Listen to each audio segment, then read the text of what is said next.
Siva Siva sir sir sir Siva கொஞ்சம் சிவா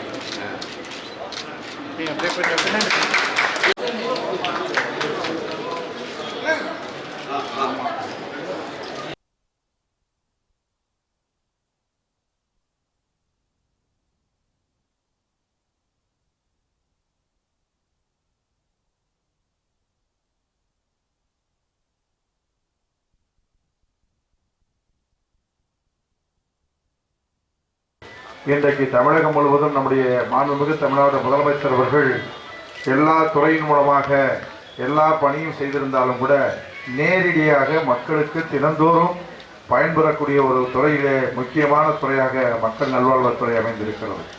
இன்றைக்கு தனியாருடைய மருத்துவமனைக்கு இணையாக இன்றைக்கு சுகாதாரத்துறையிலே நம்முடைய அரசு செய்யக்கூடிய அத்தனை சேவைகளும் இன்றைக்கு ஆரம்பத்தில் 4 லட்சமாக இருந்த அந்த வெளிநோயாளிகள் இன்றைக்கு நம்முடைய மாண்புமிகு அமைச்சர்களுடைய செயல்பாடு அவரை போல இன்றைக்கு கிராமப்புறங்களிலே தெரியாத கிராமம் இருக்காது. தமிழ்நாட்டில் உள்ள அத்தனை பகுதிகளுக்கும் நேரடியாக சென்று பொதுமக்களை சந்திப்பது மட்டுமல்ல, அந்த மருத்துவமனைகளிலே சென்று ஆய்வு நடத்தி இன்றைக்கு 7 லட்சம் வெளிநோயாளிகளை இன்றைக்கு அரசு மருத்துவமனைக்கு வர செய்திருக்கிறார் என்று சொன்னால், அங்கே பணியாற்றக்கூடிய மருத்துவர்கள் செவிலியர்கள் அவர்களுடைய பணிகளையும் பாராட்டி சிறந்தவர்களாக தேவையான இடத்திலே தேவையான மருத்துவர்களையும் செவிலியர்களையும் அங்கே நியமித்து எந்த இடங்களிலும் பணியிலே சோர்வில்லாமல் உங்களை மக்களுடைய நம்ம கிராமப்புறத்துடைய மக்கள்கள் அந்த பயன்படக்கூடிய அளவிலே இன்றைக்கு மருத்துவமனை செயல்பட்டு கொண்டிருக்கிறது.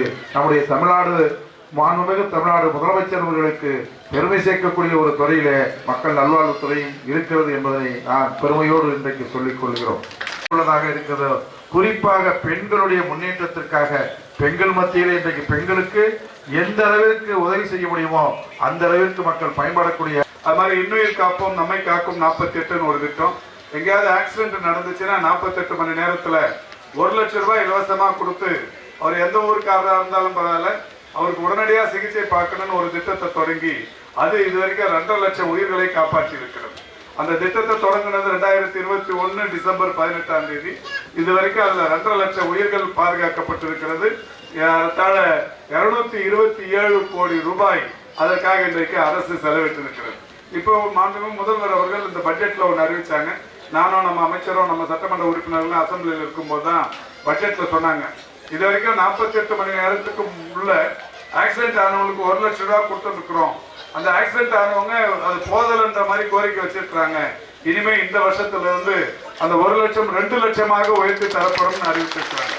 அது இன்னொரு 10 நாள்ல அரசாணை தயாராகி கொண்டிருக்கிறது. இன்னொரு 10 நாள்ல அந்த 2 லட்சம் ரூபாய் தர ஸ்கீம் நடைமுறைக்கு வரப்போகுது.